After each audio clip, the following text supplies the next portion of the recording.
This Sunday, war with Iran.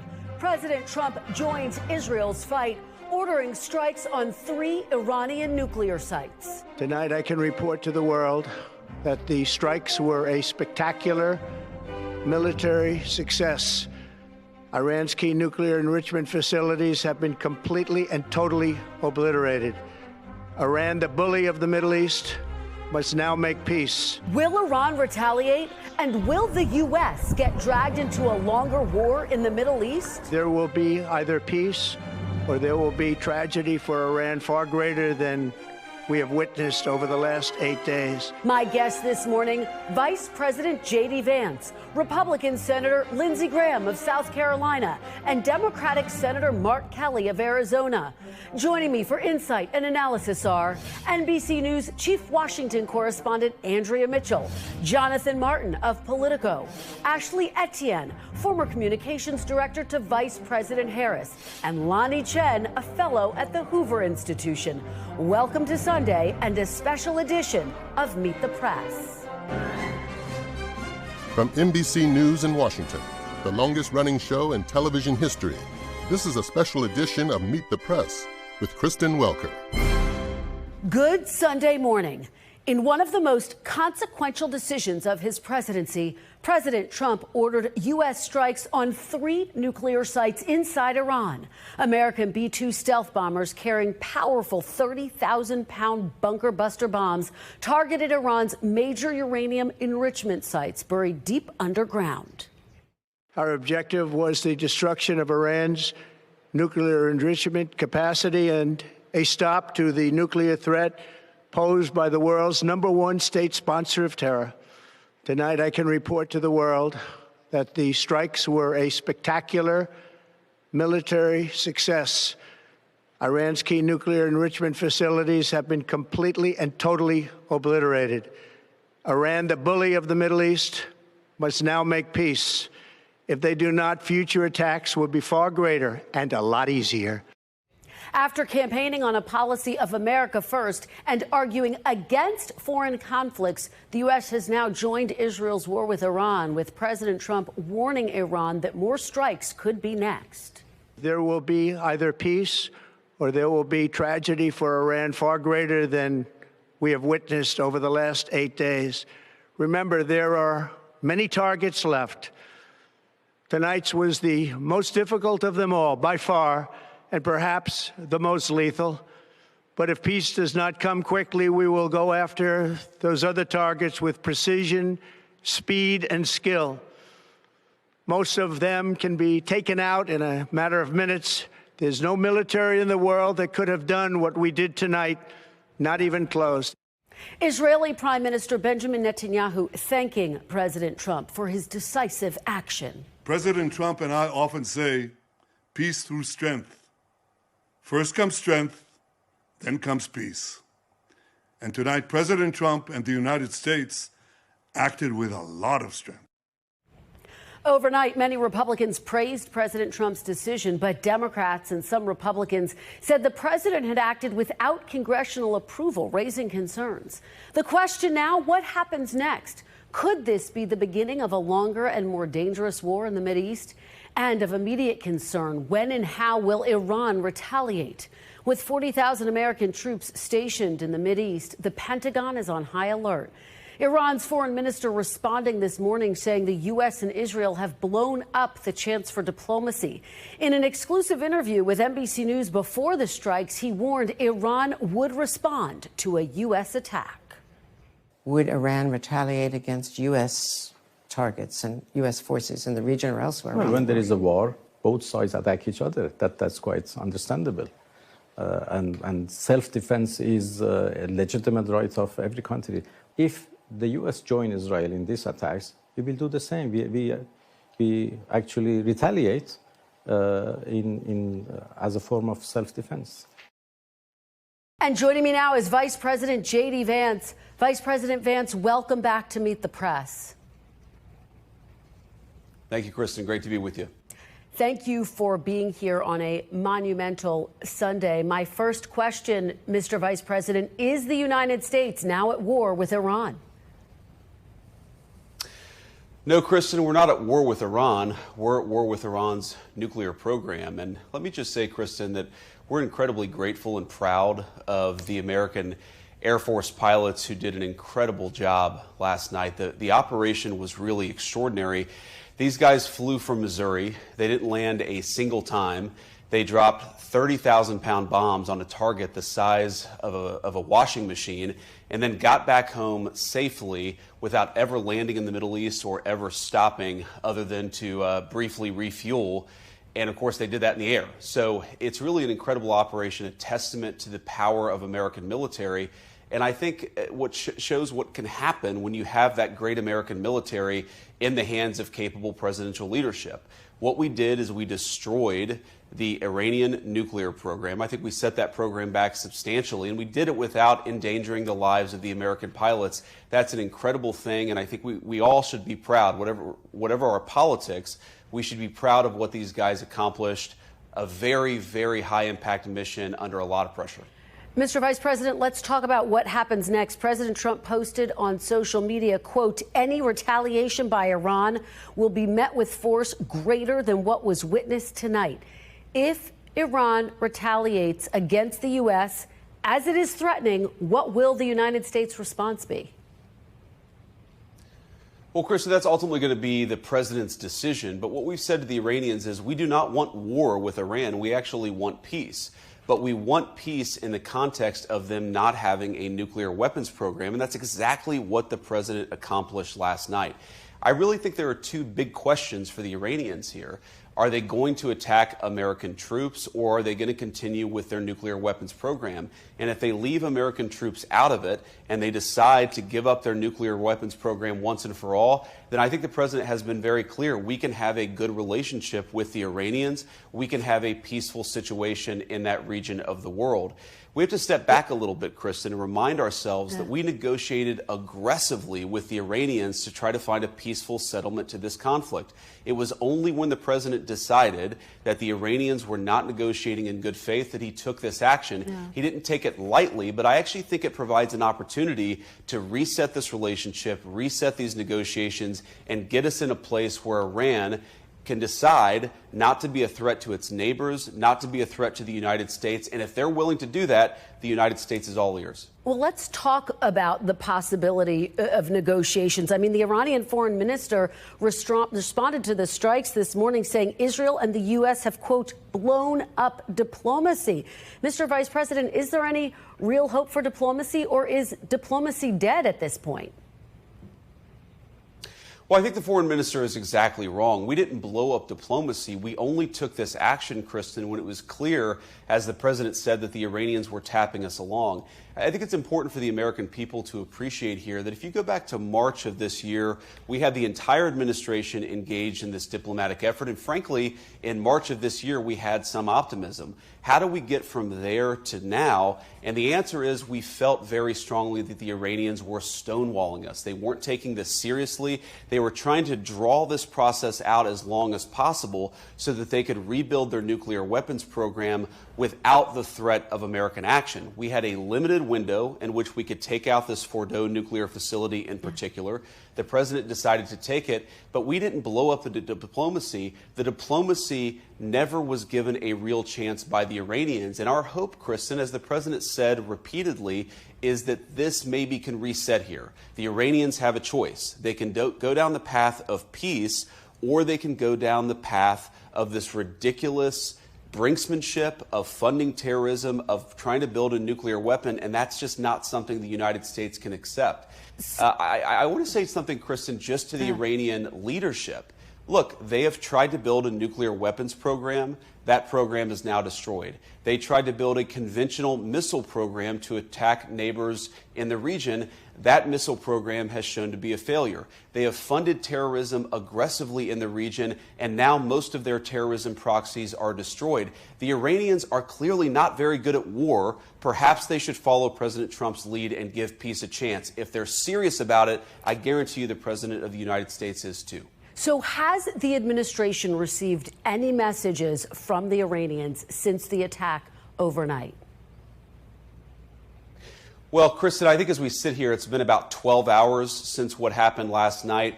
We have received some indirect messages from the Iranians, and it's possible, of course, that some of my colleagues in the administration received something early this morning, and I haven't heard about it. But look, our expectation is we're going to learn a lot about what the Iranians want to do, how they want to proceed over the next 24 hours. Again, I just can't be clear enough here. The president has said he wants now to engage in a diplomatic process, but if the Iranians are not going to play ball here, they didn't leave us many options as it pertains to last night, and they won't leave us many options in the future. If Iran disrupts shipping in the Strait of Hormuz, which of course handles about a quarter of the world's oil trade, would that be a red line for the United States, Mr. Vice President? Well, Kristen, I think our biggest red line is the Iranian nuclear weapons program. That is really what the president has said we need to get rid of. But obviously, what about the Strait of Hormuz? Steps towards doing that last night. Well, I think that would be suicidal, Kristen, for the Iranians themselves. I mean, their entire economy runs through the Strait of Hormuz. If they want to destroy their own economy and cause disruptions in the world, I think that would be their decision. But why would they do that? I don't think it makes any sense. I don't think that it makes sense for them or for anybody else. What would make sense is for them to come to the negotiating table, to actually give up their nuclear weapons program over the long term. And again, if they're willing to do that, they're going to find a willing partner in the United States of America. Mr. Vice President, when did President Trump exactly make this decision, and did he coordinate with Israel? The president, honestly, Kristen, I don't know that any of us knew exactly when the president made the decision, except for the president himself. But if you back up a little bit, we engaged in this diplomatic process. I think that he decided probably by mid-May that this process was not going anywhere, and so he decided to issue some private ultimatums to the Iranians. And then eventually, of course, we decided to destroy the Fordo nuclear facility and some of these other facilities ourselves.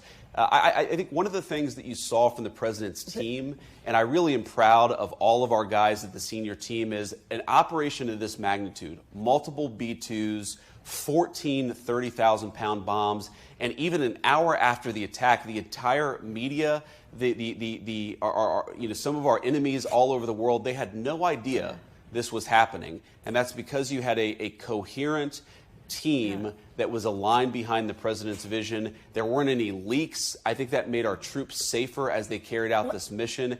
And so it's really a testament to the entire team that we were able to do something like this at this scale without anybody noticing it. But, Mr. Vice President, if I could just try again, can you give me a specific date when President Trump said go? Was it Thursday? Was it yesterday before the B-2s left? When exactly did President Trump give that green light, that go?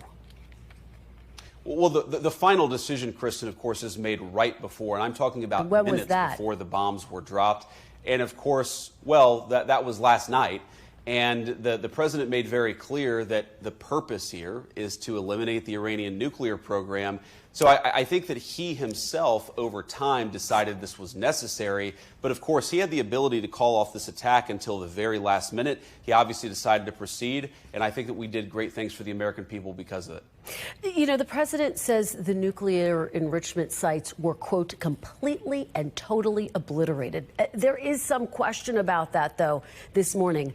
Do you have 100% confidence that Iran's nuclear sites were totally destroyed?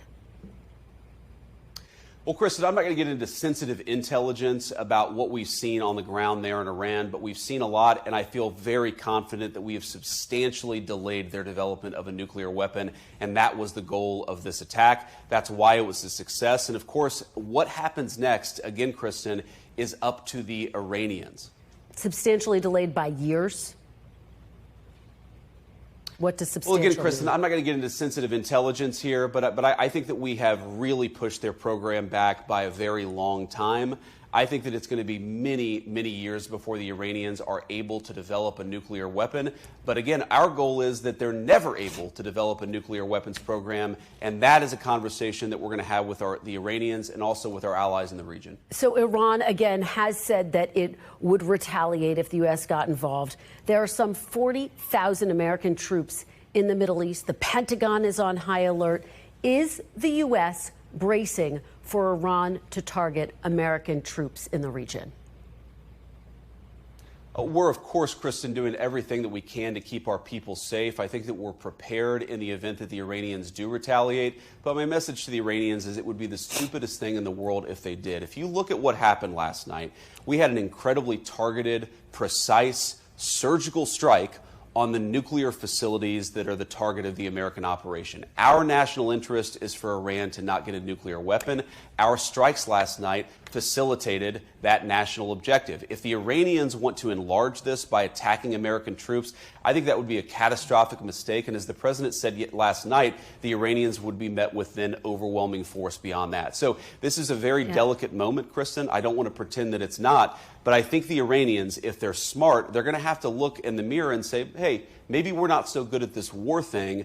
Let's give peace a chance. Let's drop our nuclear weapons program and start to make some smarter decisions. We're, of course, hoping that's exactly what the Iranians do. And I have a number more questions, so I want to keep moving. How concerned is the administration that Iran or Iranian proxies could carry out a terrorist attack inside the United States? Well, unfortunately, Kristen, we know that a lot of people who we don't have full accounting of were let in over the last 4 years under the Biden administration. We know that some of those people were on terrorism watch lists. We feel very confident in our FBI and law enforcement that we're on top of this situation. But yeah, we're looking at this very closely. We're doing everything that we can to keep our people safe. And this is one of the reasons why border security is national security, is if you let a bunch of crazy people into your country, those crazy people can eventually take action. We're going to do everything that we can to make sure that doesn't happen and to keep Americans safe. Mr. Vice President, can you rule out that getting involved in this conflict won't eventually lead to U.S. boots on the ground? Well, the president's been very clear, Kristen. We have no interest in a protracted conflict. We have no interest in boots on the ground. The president has actually been one of the fiercest critics of 25 years of failed foreign policy in the Middle East, which is why he did what he did. A very precise, a very surgical strike tailored to an American national interest. And that national interest is Iran cannot have a nuclear weapon. It would be a disaster for us and for our allies in the region. So I don't fear that this is going to become a protracted conflict, because I think that we have a president who knows what's in America's interest and is willing to do the things necessary to accomplish that interest. As you know, after an Iranian missile struck a hospital in Israel this week, Israel's defense minister said the Ayatollah, quote, can no longer be allowed to exist. Does the United States support Israel killing Iran's leader? Well, look, that's up to the Israelis, but our view has been very clear that we don't want a regime change. We do not want to protract this or build this out any more than it's already been built out. We want to end their nuclear program, and then we want to talk to the Iranians about a long-term settlement here. We believe very strongly that there are two pathways. There's a pathway where Iran continues to fund terrorism, continues to try to build a nuclear program, attacks American troops. That's the bad pathway for Iran, and it will be met with overwhelming force. There's another pathway on the table here. There's a pathway where Iran integrates itself into the international community, stops funding terrorism, and stops trying to pursue a nuclear weapon. This is a reset. This is an opportunity for the Iranians to take the smart path. We certainly hope that they will. Couple more questions, and we're almost out of time. Director of National Intelligence Tulsi Gabbard said in March that, quote, Iran is not building a nuclear weapon. Democratic Senator Mark Warner, the vice chair of the Intelligence Committee, said he was briefed on Monday that, quote, the intelligence hasn't changed. So why launch this strike now? Has the intelligence changed, Mr. Vice President? Well, a couple of things about that, Kristen. So what Tulsi said back in March is that Iran was producing highly enriched uranium that was only consistent with them wanting to build a nuclear weapon. There's, of course, an open question about whether they were weeks away, whether they were months away, but they were way too close to a nuclear weapon for the comfort of the President of the United States, which is why he took this action. Now, there's another element here, too, Kristen, which is that we had a narrow window of opportunity. We might not have been able to carry out this attack 6 months down the road. And so when you recognize, on the one hand, the Iranians are trying to get a nuclear weapon, and on the other hand, we have a narrow window in which we can set that program back a very long time, it would have been irresponsible, I think, for the president not to take the action that he did, which is why Fordo was destroyed last night. And just to be very clear, did the president say go based on U.S. intelligence or Israeli intelligence? Well, of course, we share intelligence with a lot of agencies, British, Israeli, and so forth, but it was our intelligence that motivated us to act. And I think on the intelligence, Kristen, the thing that I would really emphasize is the way in which the Iranians seem to be stonewalling us. That was not, by the way, our consensus back in March of this year. We saw the Iranians making some concessions. We thought the conversations were actually productive. Yeah. By mid-May, everybody in our intelligence community and the president's senior team looked at ourselves and said, the Iranians are not being serious. They're no longer making concessions. They're no longer actually responding to some of the offers that we're making. If you believe, as we did, that the Iranians are rushing towards a nuclear weapons program while simultaneously refusing to negotiate, how could we do anything but take serious action against this program? Do you and President Trump trust the U.S. intelligence community and its assessments? Oh, of course we trust our intelligence community, but we also trust our instincts. And most importantly, we trust what the intelligence was telling us about the Iranians stonewalling the negotiation. I think that is really the hidden story here, and something the media has got to report a little bit more here, is that the Iranians stopped negotiating in good faith. That was the real catalyst, I think, to what the president ultimately decided to do. If we were having a productive negotiation, I think that this could have gone in a much different pathway. Unfortunately, the Iranians decided to stonewall us, and we saw the consequences of that last night. Mr. Vice President, very quickly, as you know, this is dividing lawmakers on Capitol Hill. Many Republicans supportive, but Congressman Thomas Massie saying this was unconstitutional. Congresswoman Alexandria Ocasio-Cortez saying it's grounds for impeachment, saying the president should have gotten congressional approval first. What do you say to members of Congress who say it was unconstitutional for the president to act unilaterally? Well, I'd say two things, Kristen, and this is very important. First of all, the president has clear authority to act to prevent the proliferation of weapons of mass destruction, and the worst weapon of mass destruction of them all is nuclear. The idea that this was outside of presidential authority, I think any real serious legal person would tell you that's not true.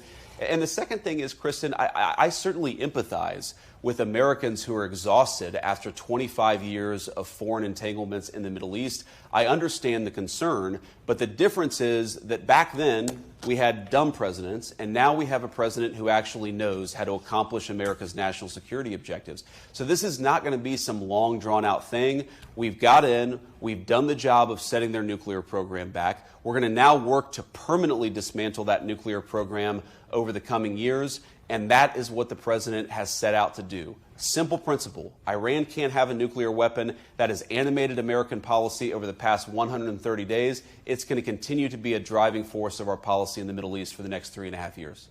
Vice President JD Vance, thank you for joining us on a pivotal day. We hope you will come back very soon. Thanks, Kristen. Good morning. And good day to you. When we come back, Senator Lindsey Graham of South Carolina joins me next.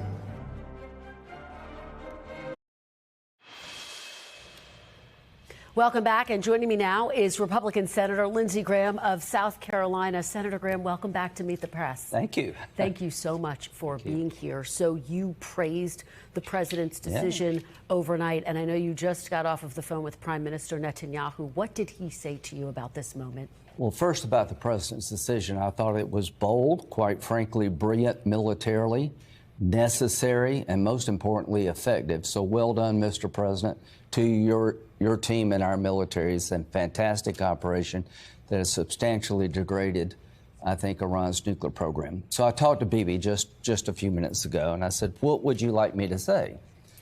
He said, tell the American people Israel is profoundly grateful for all we do for Israel and very grateful to President Trump for what he ordered last night.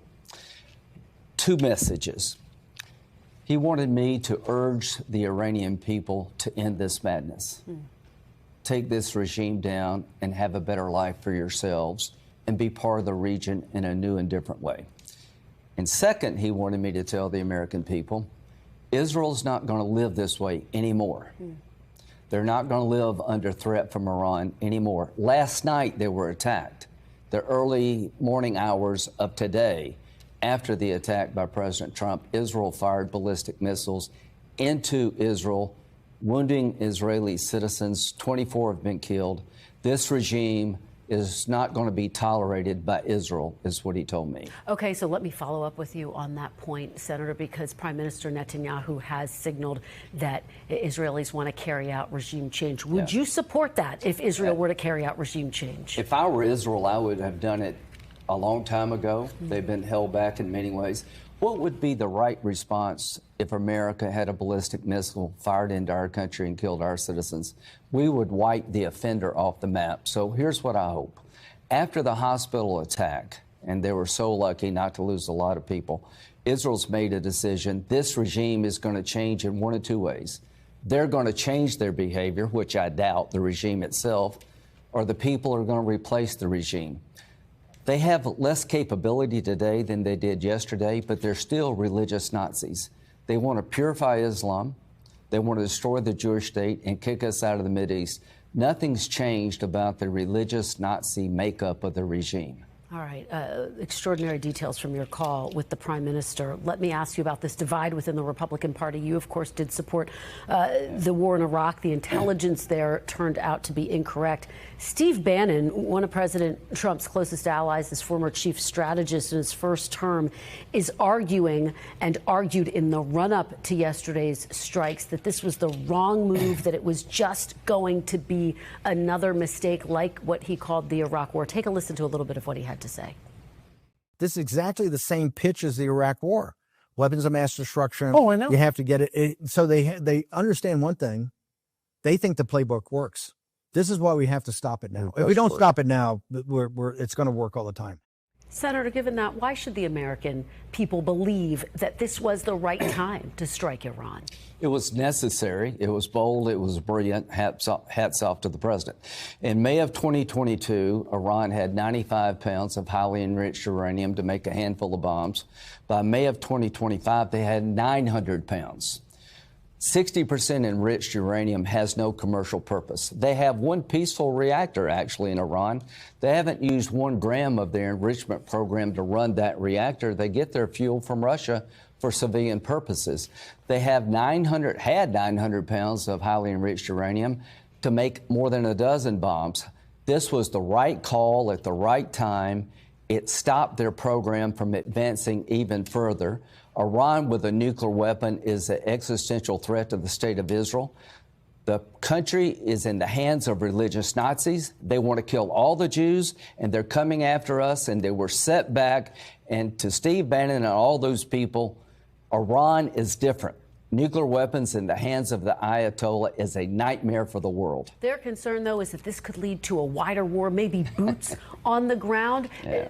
Vice President JD Vance said that they're not interested in boots on the ground, didn't necessarily rule it out. Are you worried about that? No, I don't think I see boots on the ground in our future, but I do see Israel not stopping. Israel's not going to live this way anymore. They're not going to be subject to missile attack every day and every night living in bunkers. They're going to go after the heart of this regime. They're going to take it down one of two ways, make it change or replace it. What do you say to your fellow members of Congress who say that President Trump should have gotten congressional approval before taking this action? Did the president violate the Constitution by acting unilaterally? No, he was within his Article 2 authority. Congress can declare war or cut off funding. We can't be the commander-in-chief. You can't have 535 commander-in-chiefs. If you don't like what the president does in terms of war, you can cut off the funding. But declaring war is left to the Congress. We've declared war 5 times in the history of America. All of these other military operations were lawful. He had all the authority he needs under the Constitution. They are wrong. 1 minute left. 2 questions. We did see with past wars, the Iraq War, the Gulf War, the war in Afghanistan. The presidents then went to Congress. Why should now be different, Senator? Well, there's a lot of actions where the president didn't go to Congress. This was something that had to be done quietly. Last thing you want to do is come to Congress with an attack this sensitive. So what's the big picture? Saudi-Israel is more likely than ever. The Arabs are very impressed. I think we're going to see real change in the Mideast. The weaker Iran, the stronger the likelihood of peace. The Saudi-Arab-Israel deal, I think, is back on track, as to Russia. How does this affect Russia? I've got 84 co-sponsors for a Russian sanctions bill that is an economic bunker buster against China, India, and Russia. for their brutal invasion, Russia's brutal invasion of Ukraine. I think that bill's going to pass. We're going to give President a waiver. It'll be a tool in his toolbox to bring Putin to the table. Is it time to vote on that bill? It's time to vote. Putin is getting worse, not better. Give the president a bunker buster tool economically to get Putin to the table. Putin is more aggressive, not less. It's time to change tactics when it comes to Putin. All right. Senator Graham, thank you so much for being here. Thank you. Really appreciate it. Great to see you, as always. And when we come back, Democratic Senator Mark Kelly of Arizona joins me next.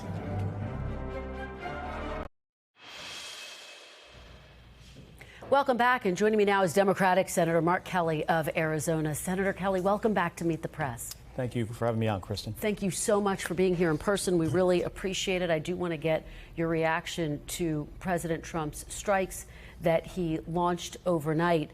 Do you trust the administration's assessment that all 3 nuclear sites have been, quote, totally obliterated? Well, let me just start by saying, what I think should have happened here, right up front is him coming to Congress and asking for authorization to do this. That's the constitutional approach to this. He could have talked to us about what the goal is and what the plan is ahead of time, and we could have had a discussion about it. He says these sites were obliterated. If you listen to the chairman of the Joint Chiefs of Staff, Dan Kane, clearly we've got to do bomb damage assessment.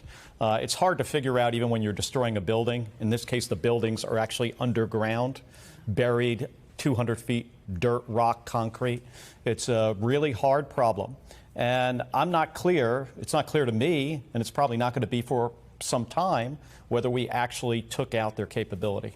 Let me ask you, because Vice President JD Vance, about your argument that the president should have come to Congress, argued that it wasn't necessary. He said the president has the authority to act to prevent the proliferation of weapons of mass destruction. What's your reaction to Vice President Vance, who said he absolutely had the right to act? Well, I would say when there's a clear and imminent threat to U.S. citizens, to the United States, to the homeland, the commander-in-chief has a right to act. That wasn't the case here. And I think certainly for the 40,000 troops in at least 6 countries in the Middle East, we have a lot of bases in the Middle East, those troops are now at greater risk. I think folks here at home as well are at greater risk. We could see terrorist attacks here. The Iranians still have a lot of proxies. They could go after us. The escalatory factor of this action that was taken yesterday is significant. You are on the Senate Intelligence Committee. Let me ask you, do you have confidence in U.S. intelligence, which assessed back in March that Iran was not on the brink of developing a nuclear weapon? Kristen, I look at this intelligence every single day, from the CIA, the NSA, the Defense Intelligence Agency. They do a really good job. The intelligence picture often changes. And we've been looking at this for, I've been on the Intelligence Committee for about a year and a half, but on armed services my entire time in the United States Senate. And it's a changing picture. But what I will say is, as far as we know, the Iranians were not in the process of developing a weapon. They were enriching uranium. The Vice President's right, and Lindsey too, up to the 60%. You needed way above 90% to actually have weapons grade. But it was more than what they would need for power generation. So they were in the process. They were doing something we did not want them to do, but they were still, working within the international community here. It was clear what they had. My big fear right now is that they take this entire program underground. We don't know, not physically underground, but under the radar. And we don't know what they're going to do here in the future. They might try to race to the development of a nuclear weapon. Where we tried to stop it, there's a possibility that this could accelerate it. Well, and let me ask you this question then, because of course you heard President Trump's remarks overnight urging Iran to get back to the negotiating table. Iran says it's poised for a counterattack. Do you think that there is any hope for diplomacy at this point, or is that dead? No, I think there's always hope, that we could get back to the negotiating table. That's what we should have done. We should have exhausted all options. We could have spent another month at this. There was no clear, present, immediate danger to us and our troops. and even to Israel with regards to the nuclear capability. And the Israelis were doing an incredible job conventionally going after targets, going after the missile defense system, the medium-range ballistic missiles that they have. They were very, very effective. We could have let them do that for some time. We could have tried to restart these negotiations in weeks or even a month. It did not have to be, had to be done like this right now. You are a veteran. You're no stranger to the theater of combat. What is your message to the some 40,000 U.S. troops who are stationed in the Middle East, who are right now on heightened alert as Iran warns about a potential counterattack? Well, I find it interesting that the person without combat experience is often the first person to want to drop a bomb. And that's what we see here. And what we did last night puts those troops, 40,000 of them, at further risk. But we are going to do everything we can to protect them. And we've got a very capable military. We're going to do our best to defend our interests. All right. Senator Mark Kelly, thank you so much for being here. Thank you. Really appreciate it. Great to see you as always. When we come back, Iran fires its first missiles against Israel since the U.S. strikes. We get the very latest from the ground in Tel Aviv from NBC's Richard Engel next. Welcome back. NBC News Chief Foreign Correspondent Richard Engel joins me from Tel Aviv. Richard, the region, as we've been talking about all morning long, is on heightened alert. What are you hearing and seeing on the ground there? Israel is, first of all, on a very heightened alert. The Home Front Command here has issued new guidance canceling school events, assemblies, non-essential work, people told effectively to stay by their homes, stay by shelters. And just shortly after the U.S. strike on Iran's nuclear facilities, Iran did respond with dozens of ballistic missiles fired at Israel, several exploding here in Tel Aviv, also some in Haifa. No reports of fatalities at this stage. So we are already seeing a military response, but nothing against American interests so far. We are hearing a lot from Gulf Arab countries, but no serious condemnations. There are privately many Gulf countries that are quite happy with what just happened. We are hearing many calls for resumption of dialogue. People say that it's time to stop fighting and go back to the negotiating table. The only real threat we've heard is from the Houthis, who say it is just a matter of time before they will respond. The Iranians have a totally different assessment of what has happened. They say their nuclear facilities were attacked. They acknowledge that, but they say that they brought out their personnel and managed to evacuate some of the critical materials before they were attacked. So they are trying to brush this off. The Iranian foreign minister now on his way to Moscow. All right, Richard Engel in Tel Aviv for us. Please stay safe, Richard. Thank you so much for joining us with your great reporting this morning. And when we come back, what happens next in the war with Iran? The panel is next.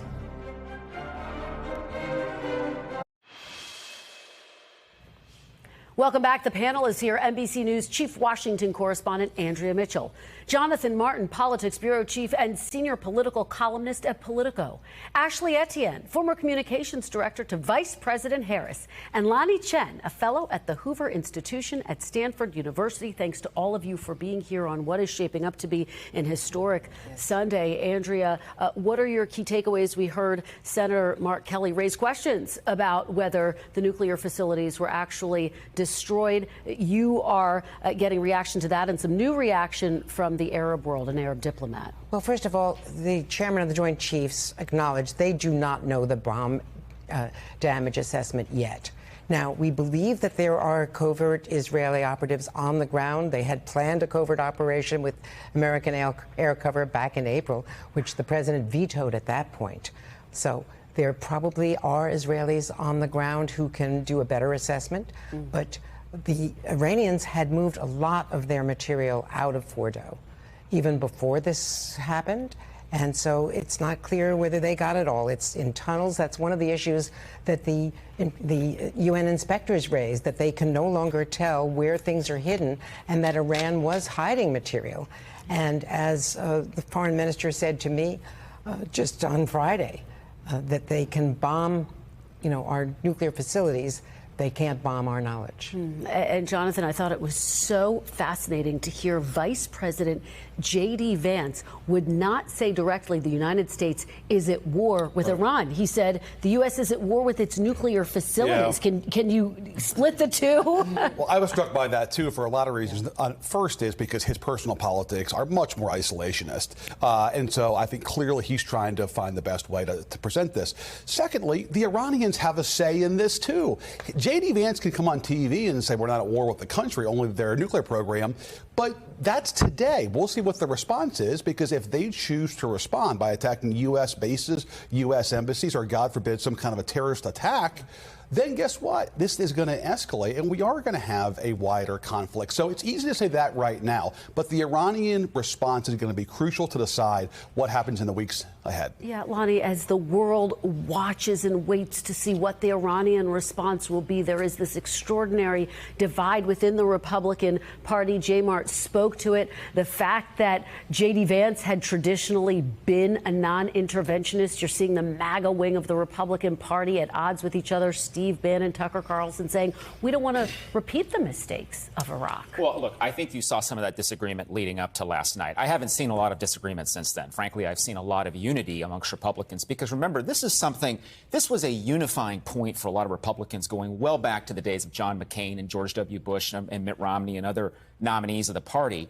to talk about keeping Iran from having that nuclear capability. This has been a core foreign policy tenet of the Republican Party for a very long time. And I do think at this point, if the president is right, and this is more akin to the taking out of Soleimani and some of the attacks that we saw, for example, against al-Qaeda in Somalia earlier this year, then I think he's going to be able to hold the coalition together. Now, the question, of course, is what is Iran's response? What is our response? That remains to be seen. But today, this morning, we're seeing a lot of unity amongst Republicans on this. So many unknowns, Ashley, Etienne, and the response from a number of Democrats. You heard it from Senator Kelly, and we saw it online from Congresswoman Alexandria Ocasio-Cortez overnight, going so far as to say that President Trump should be impeached over this. Does that go too far? We aren't hearing a number of other Democrats line up behind that argument. I mean, we're in a very dangerous stage right now as a nation. The president, no doubt, violated his trust with the American people. He promised he wouldn't take us to war in the Middle East, and here we are now. He's threatening to escalate, not de-escalate. But you're right. The concern is that there's more questions than there are answers. What is the strategic aim here? Is it regime change? Is it the weapons? What's the implication for our troops? And then you have both Democrats and Republicans that are making the point and were raising the concern that the president violated the Constitution, that he's going it alone, that he didn't engage Congress, that he's not engaging our allies. And the one lesson we don't want to relearn again is the lessons of Iraq and Afghanistan. And that is where we are right now. So that's a concern that Democrats are going to continue to raise. They're going to pressure the president. They're on the offensive, I believe. They're going to pressure the president for answers in the next few days, and we'll see how far we can get with this. You take me perfectly to my question to Andrea. I mean, you covered the Iraq war. A number of people saying there are echoes, particularly this debate over the intelligence. What are you kind of watching as you keep that in the rearview mirror? I was fascinated by what the vice president told you, that this was based on U.S. and other allied intelligence, because Netanyahu had presented, the prime minister, of course, of Israel, had presented them that this was imminent, that the development. Nobody else agreed that it was that imminent. Yes, they could build a bomb. They were way over 60% enrichment. Nobody needs that for civilian purposes. They've never justified that. But that they had not weaponized it. It was still a year or so away. He had never explained what that was. That was their intelligence. U.S. intelligence, as of last Monday, as you pointed out, Senator Mark Warner saying, did not agree with that. So there is no real intelligence. It's not like what happened before when bad intelligence brought us into war with Iraq. But right now, what happens next? In talking to this Arab diplomatic source just moments ago, in reaction to what Senator Lindsey Graham said, he said, first of all, this source said that this depends on whether this becomes a war of attrition. Do they retaliate? Do they feel so weak that they have to retaliate? And if they do, does Iran attack U.S. forces? Then it's all out, a war of attrition. All bets are off. If they do what they've done before with proxies, the Strait of Hormuz and other things, excuse me, that's another story. And then What does Israel do? Israel has to deal with the Palestinians before the Saudi deal can get back on track. But in the short term, Israel is going to do something else, which is keep bombarding the Iranians. This is important to focus on. What we did last night, I think, is going to embolden Netanyahu and the Israelis to continue their aerial assault. We can say we don't want regime change, but this is more to the point. This is more Israel's war than it is our war. And they're now going to keep up the assault. And it's hard to see how we get a peace deal anytime soon with the Israelis continuing to pound Iranian territory every day. If the Israelis do, Iran will hold us responsible because they now say it's our war. And Trump's always comfortable with using aerial attacks. First term, Lanhee mentioned this, going after Soleimani. Right. But it's a wholly different thing when you're talking about moving beyond using our Air Force from way above to boots on the ground. Ultimately is on the regime change point, right? That is really where I think the debate is going to come. Now, the Israelis, I think, have one of two ways of trying to achieve this, right? One is military. The other is to force the Iranians, whatever opposition there is, to foment enough against the regime. That's going to be a difficult, timely process, right? So the question is, how much time is there? Or targeted assassination, Lanhee.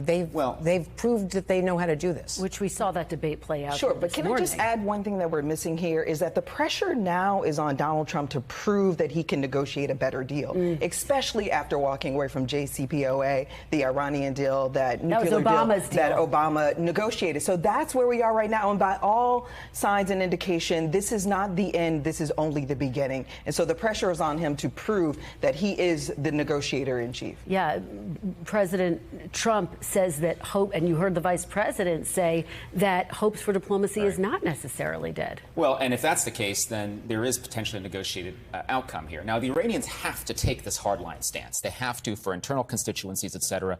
That's very predictable. But indeed, if they do come back to the negotiating table a few weeks or months from now, he could be onto something. Let me just point out that the vice president said to you, Kristen, they should look in the mirror and realize they're not very good at this war thing. Iran is not Iraq. Iran is a major military. They fought Iraq for 8 years and didn't give up. Yeah. This is another story. All right, guys. Great conversation. Thank you so much for being here on a big, big Sunday. We really appreciate it. That is all for today. Thank you so much for watching. We will be back next week because if it's Sunday, it's Meet the Press.